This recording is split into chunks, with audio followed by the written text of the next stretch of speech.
Yes, good afternoon, members of the Fourth Estate. Good afternoon, members of the general public.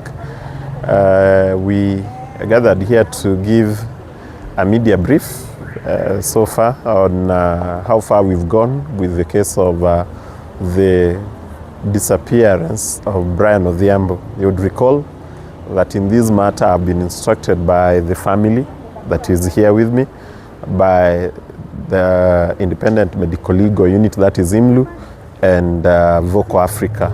We had our colleagues here who have since left and instructed by the Law Society of Kenya to appear for the victims in relation to the matter. Now, you'd recall that the court had about a month or two ago found that the accused persons in relation to this matter had a case to answer. And so they were put on their defense. And so far, today was day 2 of defense hearing.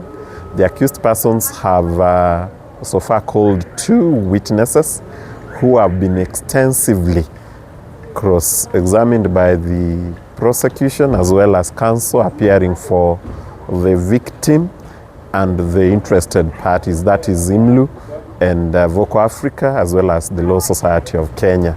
You would also note that the directions are that this matter is to proceed expeditiously, and for that reason we had taken directions to have it heard on every other Monday beginning so far this is the second Monday from when the defense hearing began. The matter would have proceeded next week, but the court will be away, and so it will proceed for further defense hearing on the 6th, I believe, 6th of July, the 6th of July, 2026. So far, we appreciate the speed with which this matter is being heard, and we hope that at the end of the day, we'd get justice for Brian. We'd also get justice for the family.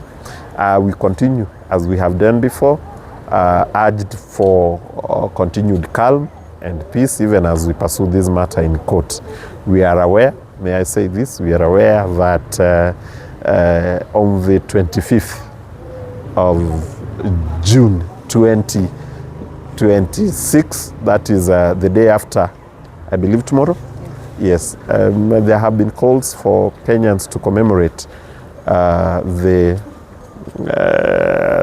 2024, I believe, Gen Z demonstrations that in which we lost a number of our friends, people lost members of their families, people lost their colleagues, and we urge that even as we commemorate that day, the salient issues that we are addressing in that respect remain unattended. Although we have learned and we appreciate that there have been efforts to have victims compensated, our view is that we must still address the legal question.